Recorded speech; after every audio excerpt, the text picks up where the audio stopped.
मैं सचिन कुमार शास्त्री आज फिर आपके सामने उपस्थित हूँ आपकी संस्कृत की पाठ्य पुस्तक का 10वां पाठ लेकर, जिसका नाम है 10वां पाठः ऋतुराजः वसन्तः। 10वां पाठ ऋतुराजः वसन्तः, जिसमें हम व्याकरण का भी एक टॉपिक पढ़ेंगे जिसका नाम है उपसर्गाः, अर्थात उपसर्ग, प्रीफिक्स। प्यारे बच्चों, इससे पूर्व की वीडियो में हमने 9वां पाठा काकस्य चातुर्यम को पढ़ा। आज हम इस कक्षा में 10वां पाठ पढ़ेंगे, जिसमें वसंत ऋतु के बारे में बताया गया है। भारतवर्ष में 6 ऋतुएं होती हैं। षड ऋतु, 6 ऋतुओं का देश कहा जाता है भारतवर्ष। तो इसमें एक ऋतु आती है वसंत ऋतु, जैसे ग्रीष्म, वर्षा, शरद और जी आपकी पतझड़, हेमंत और वसंत, ये 6 ऋतुएं होती हैं। तो इन सभी ऋतुओं में वसंत ऋतु को ऋतुराज कहा जाता है, जो इस समय चल रही है। इस समय वसंत ऋतु है। तो 12 मंथ्स होते हैं 1 ईयर में, यानी 12 महीने एक वर्ष में होते हैं। तो 2 महीने की एक ऋतु मानी जाती है। तो इस प्रकार से एक वर्ष में 6 ऋतुओं का चक्र होता है। तो वसंत ऋतु जो होती है उसे ऋतुओं का राजा कहा जाता है, इसलिए इस चैप्टर का नाम ऋतुराजः वसन्तः रखा गया है। ऋतुओं का राजा वसंत। वसंत, जब वसंत का आगमन होता है तो वृक्षों पर नए पत्ते आते हैं, कोमपल आती हैं और नए पुष्प आते हैं। खेतों में जो फसलें होती हैं वो लहराती हैं, मतलब वो भी अपने पकने वाले समय पर होती हैं। इस समय अब गेहूं की जो फसल है उस पर गेहूं की जो बाल होती हैं वो आनी शुरू हो गई हैं। तो वसंत ऋतु सबसे अच्छी ऋतु होती है। इसमें नया शरीर के अंदर भी नया एक संचार होता है, ब्लड का, रक्त का नया संचरण होता है। और वसंत ऋतु में अच्छा मौसम होता है, न अधिक गर्मी होती है न अधिक सर्दी होती है। तो इस प्रकार से इसलिए वसंत ऋतु को ऋतुराज कहा जाता है। इसमें एक नया टॉपिक हम पढ़ेंगे, उपसर्गः। उपसर्गः का अर्थ होता है उपसर्ग। उपसर्ग को इंग्लिश में हम प्रीफिक्स कहते हैं, जो आपने इंग्लिश में पढ़े होंगे। हिंदी में तो आप सभी ने उपसर्ग पढ़े ही होंगे। उपसर्ग वह होते हैं जो शब्द या किसी धातु के आगे लग करके उनके अर्थ में परिवर्तन कर देते हैं, उनका अर्थ बदल देते हैं, उन्हें उपसर्ग कहते हैं। जैसे हार, हार मीन्स हारना या पराजय होना। तो हार के अगर आगे हम आ लगा देते हैं तो आहार हो जाता है, आहार। आहार का अर्थ होता है भोजन ग्रहण करना, भोजन लेना, या भोजन ही। आहार का अर्थ क्या है? खाना। तो इसी प्रकार अगर आ को छोड़ करके हम हार के आगे वी लगा देते हैं, वी हार हो जाएगा, फिर मिल करके विहार। वी उपसर्ग, हार शब्द, विहार का अर्थ हो गया घूमना। तो ऐसे ही जो उपसर्ग होते हैं वो शब्द के आगे लगते हैं और आगे लगने से उनके अर्थ में कुछ परिवर्तन आ जाता है, अर्थ उनका बदल जाता है। तो जो आगे लगने वाले शब्दांश हैं उन्हें हम उपसर्ग कहते हैं। शब्दांश इसलिए कहते हैं क्योंकि इनका मूल रूप से अपना तो कोई अर्थ होता नहीं है, ये शब्द के आगे लगकर ही प्रयोग होते हैं। तो ये शब्दों के अंश हो गए, एक तरह से पार्ट हो गए। एक शब्द के का क्या हो गया? पार्ट हो गया। तो शब्दांश में 2 शब्द, शब्द और अंश। अंश मीन्स टुकड़ा। तो शब्दांश हो गया, यहाँ दीर्घ संधि है, शब्दांश। तो शब्दांश का अर्थ है वह शब्दों का अंश जो किसी शब्द के आगे लगकर ही उसके अर्थ में परिवर्तन करेगा, उसे हम उपसर्ग या उपसर्ग कहेंगे, सॉरी। तो आइए देखते हैं आपकी पुस्तक में क्या दिया हुआ है। जो शब्दांश या शब्द, जो शब्दांश शब्द या धातु, धातुओं के अंत आगे भी कुछ शब्द लगते हैं और शब्दों के आगे भी लगते हैं। तो जो शब्दांश शब्द या धातु से पूर्व लगकर, पूर्व का मतलब पहले लगकर, उनके अर्थ में परिवर्तन करते हैं, उन्हें उपसर्ग कहते हैं। उन्हें क्या कहते हैं? उपसर्ग कहते हैं। इनका स्वतंत्र रूप से प्रयोग नहीं होता, इनका स्वतंत्र रूप से प्रयोग नहीं होता। जैसे गम, गम मीन्स जाना, और आगम, आगम मीन्स आना। तो यहाँ गम, गम का अर्थ, गम धातु है, गम मीन्स जाना, लेकिन गम के आगे हमने आ लगाया, आ उपसर्ग हो गया। तो आ प्लस गम क्या बन गया? आगम। आगम का अर्थ आना हो गया। तो गम का अर्थ जाना, लेकिन उपसर्ग लगने से, तो ये जो आ है इसको हम उपसर्ग बोलेंगे, क्योंकि ये धातु के पूर्व में लग रहा है, पहले लग रहा है, और इसके अर्थ में भी परिवर्तन कर रहा है। किसके? धातु के। धातु का मूल अर्थ क्या है? जाना, लेकिन उपसर्ग लगने से इसका क्या अर्थ हो गया? आना। और अगर इस धातु में हम निर लगा दें तो क्या हो जाएगा? निर्गम। निर्गम मीन्स निकलना। अनु लगा दें तो अनुगम का मीन्स पीछे चलना। अवगम, अव प्लस गम, अवगम का मतलब जानना या सीखना। ठीक है, तो इस तरह से जो गम धातु के आरंभ में जो लगे हैं इनको हम क्या कहते हैं? शब्दांश कहते हैं। कौन से शब्दांश होते हैं ये? जो धातुओं के आगे लगते हैं, शब्दों के आगे लगते हैं, तो इन शब्दांश को क्या कहा जाता है? उपसर्ग कहा जाता है। ये उपसर्ग जो है नए शब्दों का निर्माण करते हैं, इनसे नए शब्द बनाए जाते हैं। जैसे गम से आगम बना, है ना, निर्गम बना, अनुगम बना। क्लियर है? तो उपसर्ग कौन से होते हैं? जो शब्द के आरंभ में लगकर उनके अर्थ को बदलते हैं, उन्हें उपसर्ग कहते हैं। तो जैसे यहाँ पहला उपसर्ग हम पढ़ेंगे आगे, देखिए अनु। अनु, अनु एक उपसर्ग है। अनु का अर्थ होता है अनुसरण करना, यानी उसे फॉलो करना। तो अनु प्लस गम, गम में अनु लगाया तो क्या हो गया? पीछे पीछे चलना, यानी उसका अनुसरण करना, उसका फॉलो करना। तो जैसे सेंटेंस यहाँ पर दिया गया है, बालः अम्बाम अनुगच्छति। अब अनुगच्छति, गम धातु का जब रूप चलाते हैं तो गच्छ के साथ चलता है। गम का क्या हो जाता है? गच्छ हो जाता है। तो गच्छति, गच्छतः, गच्छन्ति हो जाता है। बालः अम्बाम अनुगच्छति, बालक माता के पीछे चलता है, बालक माँ के पीछे जाता है। छात्राः अध्यापकम् अनुगच्छन्ति, छात्रः अध्यापकम् अनुगच्छन्ति, छात्र अध्यापक के पीछे जाते हैं। अनुगच्छन्ति, तो छात्र यहाँ पर बहुत सारे हैं, अनेक। छात्राः यानी बहुवचन शब्द है ये, बहुवचन वाला। अनेक छात्र, अध्यापकम् अध्यापक के, अनुगच्छन्ति पीछे जाते हैं। क्लियर है?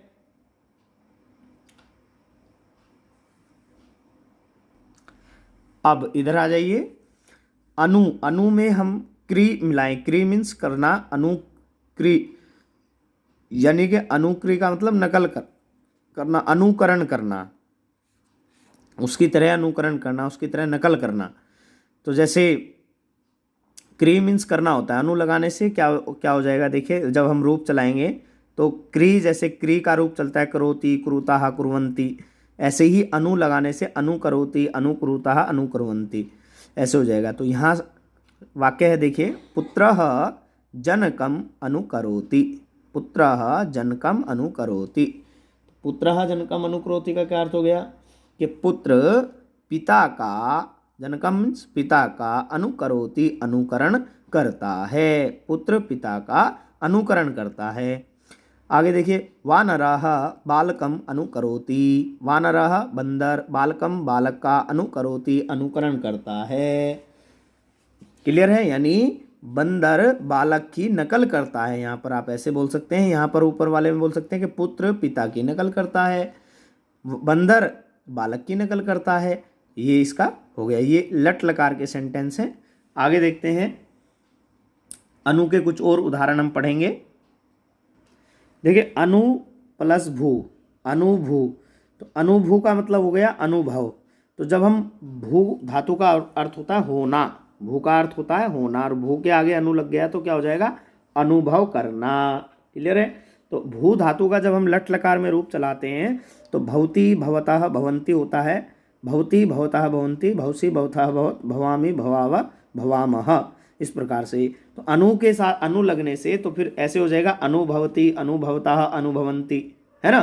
तो अनु और भू में जब अनुपसर्ग लगेगा तो किस अर्थ में देगा? ये अनुभव करना। तो जैसे पुत्रम दृष्ट्वा माता सुखम अनुभवती, पुत्रम दृष्ट्वा, दृष्ट्वा में दृश्य धातु कत्वा प्रत्यय, दृष्ट्वा, पुत्र को देखकर माता सुखम अनुभवती, पुत्र को देखकर माता सुख को अनुभव करती है। सुख यानी आनंद को अनुभव करती है। पुत्र को देखकर माता सुख का अनुभव करती है, खुश होती है। जनाः पर्वतेषु सुखम अनुभवन्ति, जनाः लोग, पर्वतेषु पर्वतों में, सुखम सुख, अनुभवन्ति अनुभव करते हैं। लोग पर्वतों पर सुख का अनुभव करते हैं, लोग पर्वतों पर आनंद का अनुभव करते हैं, लोग पर्वतों पर खुश होते हैं। अब यहाँ पर देखिए अनु प्लस नी, नी का मतलब होता है लाना।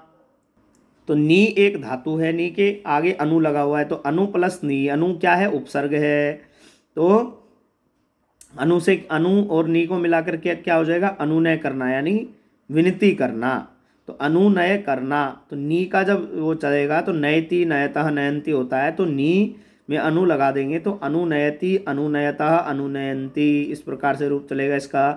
तो यहाँ देखिए वाक्य किस प्रकार है, भक्तः देवम अनुनयति, भक्तः देवम अनुनयति, यानी जो भक्त है क्या करता है, वह देवता को, देवम मीन्स देव को, अनुनयति का मतलब है सिर नवाता है या सिर झुकाता है या अनुनय करता है। भक्त देव को, देव के सामने या देव को सिर झुकाता है।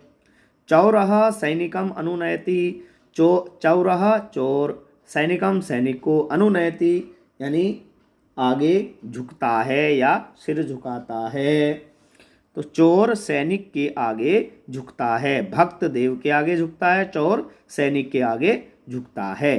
तो यहाँ अनु प्लस नी, इसका मतलब हो गया अनुनय करना। आगे देख श्री, श्री धातु के आगे अगर अनु लगता है तो क्या होता है, श्री।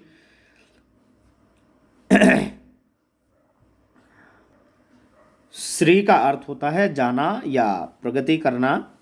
तो अनु उपसर्ग लगाने से, श्री धातु के आगे अनु लगाने से, तो अनुसरती, अनुश्री यानी जब हम रूप चलाएंगे तो अनुसरती अनुसरता अनुसरंती इस प्रकार से हो जाएगा। तो अनुसरती का अर्थ हो गया पीछे पीछे चलना। क्या हो जाएगा, अनुसरती यानी श्री धातु के आगे अगर अनु लगाए तो क्या हो जाएगा, पीछे पीछे चलना। तो देखिए सीता रामम अनुसरती, सीता राम के पीछे चलती है। क्या हो जाएगा, सीता राम का अनुसरण करती है या राम के पीछे चलती है। आगे देखिए विद्वान ज्ञानम अनुसरति, विद्वान क्या होता है, विद्वान ज्ञान का अनुसरण करता है, विद्वान ज्ञान के पीछे चलता है। तो सीता राम का अनुसरण करती है, विद्वान ज्ञानम अनुसरति, विद्वान ज्ञान का अनुसरण क्या करते हैं, करते हैं, अनुसरण करते हैं या करता है, सॉरी एक वचन है यहाँ पर विद्वान, तो क्या हो जाएगा, विद्वान ज्ञान का अनुसरण करता है। क्लियर है। चलिए आगे चलते हैं पेज नंबर 72 पर। पेज नंबर 72 है। देखिए आगे अगला उपसर्ग है इसमें बुक में आपके चैप्टर में आ उपसर्ग लगता है। आ का अर्थ आ उपसर्ग लगने से जिस भी धातु के आगे आ लगेगा उसका अर्थ परिवर्तित हो जाएगा। तो आ का अर्थ मतलब आने मतलब गति के अर्थ में इसका प्रयोग होता है। देखिए गम में गम से पहले आ आएगा, आ प्लस गम, आ प्लस गम, गम का अर्थ जाना और आ उपसर्ग लगने से आना हो जाता है। आ प्लस गम आना, तो आगम का अर्थ हो गया आना। तो इसके सेंटेंस देखिए इस प्रकार हैं, छात्राः विद्यालयम् आगच्छन्ति, छात्राः विद्यालयम् आगच्छन्ति, छात्र विद्यालय में आते हैं। क्या हो गया, छात्राएं हैं, छात्राएं विद्यालय आती हैं या छात्राएं स्कूल आती हैं। जनकः आपणात् गृहम् आगच्छति, जनकः आपणात् गृहम् आगच्छति, जनक यानी पिताजी, आपणात्, आपणात् का अर्थ क्या है, बाजार से, पंचमी विभक्ति एक वचन है यहाँ पर, जैसे बालकात है ना, जैसे फलात पंचमी विभक्ति है, बालकात पुल्लिंग शब्द है। तो जनकः आपणात् गृहम् आगच्छति, पिताजी बाजार से घर आते हैं, पिताजी बाजार से घर आते हैं, क्योंकि ती तहंती ये लट लकार की क्रियाएं, लट लकार के प्रत्यय हैं धातु के अंत में लगने वाले। तो यहाँ देखिए गम में आ लगा हुआ है, आ गच्छन्ति हो गया, गम का जब रूप चलाते हैं तो गच्छति गच्छता होता है, तो आ लगाने से आगच्छति आगच्छतः आगच्छन्ति चलेगा। क्लियर है। तो छात्राः विद्यालयम् आगच्छन्ति, छात्राएं विद्यालय आती हैं। जनकः आपणात् गृहम् आगच्छति, पिताजी बाजार से घर आते हैं। आ प्लस नी, नी मीन्स लाना, आ प्लस नी, इसका अर्थ हो गया लाना।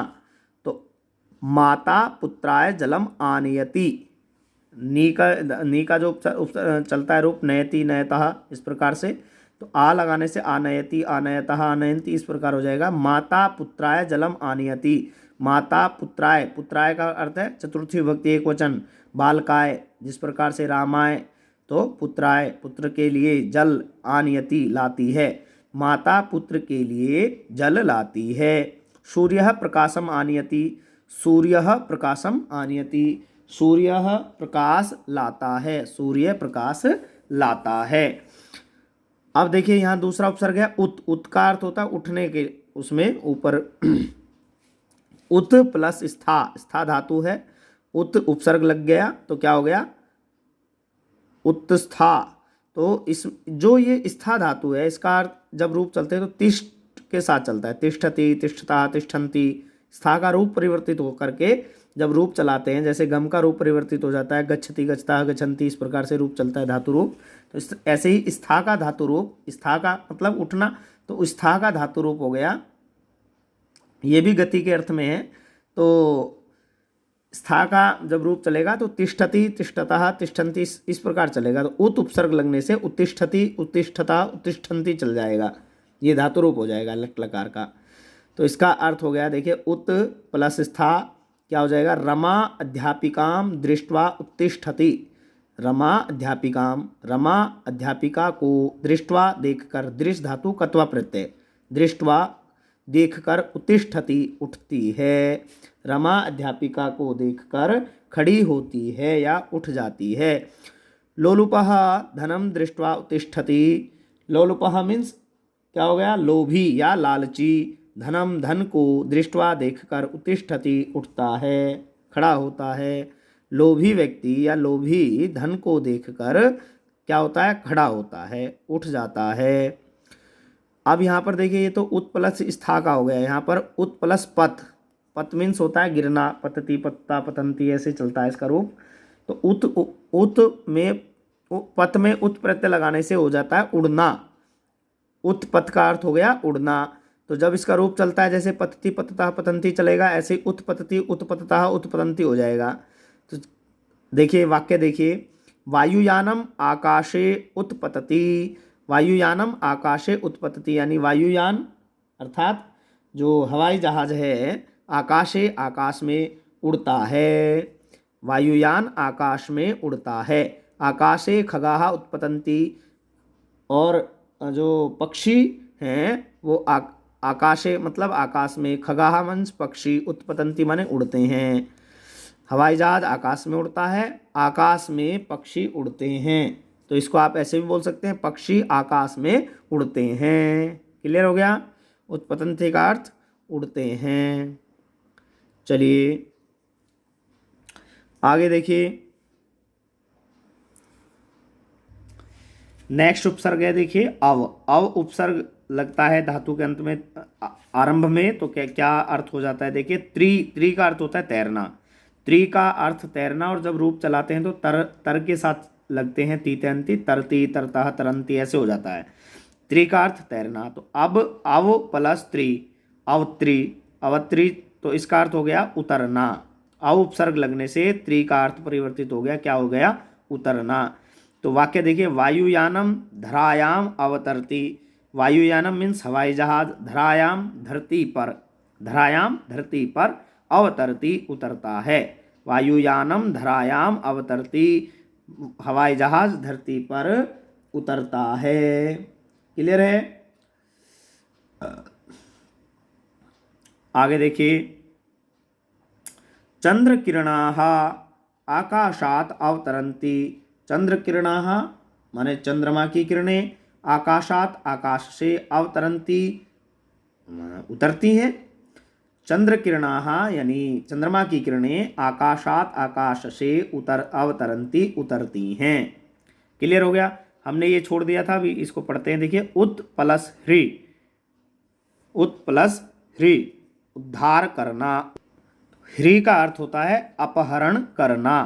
ह्री धातु है, उत उपसर्ग है, तो ह्री का अपहरण करना होता है। तो यहाँ उत लगने से ह्री के आगे उत लगने से, उत उपसर्ग लगने से, उत उपसर्ग के प्रयोग से इसका अर्थ हो गया उद्धार करना।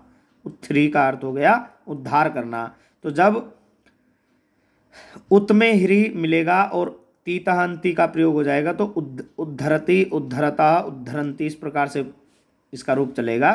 तो ज्ञानम जनान उद्धरति, ज्ञानम जनान उद्धरति, ज्ञान लोगों का क्या करता है, उद्धार करता है। उद्धरति, ता का धा हो जाएगा तो क्या हो जाएगा, उद्धरति। ईश्वरः भक्तान उद्धरति, ईश्वर भक्तों का उद्धार करता है। ईश्वर भक्तों का क्या करता है, उद्धार करता है। क्लियर है। तो ह्री में उत उपसर्ग लगने से क्या हो जाएगा, अर्थ उद्धार करना, और रूप उद्धरति, उद्धरतः, उद्धरंती, इस प्रकार से हो जाएगा। तो जानम जनाना जनान उद्धरति, जान लोगों का उद्धार करता है। ईश्वरः भक्तान उद्धरति, ईश्वर भक्त लोगों का या भक्तों का उद्धार करते हैं। तो आज के लिए इतना ही।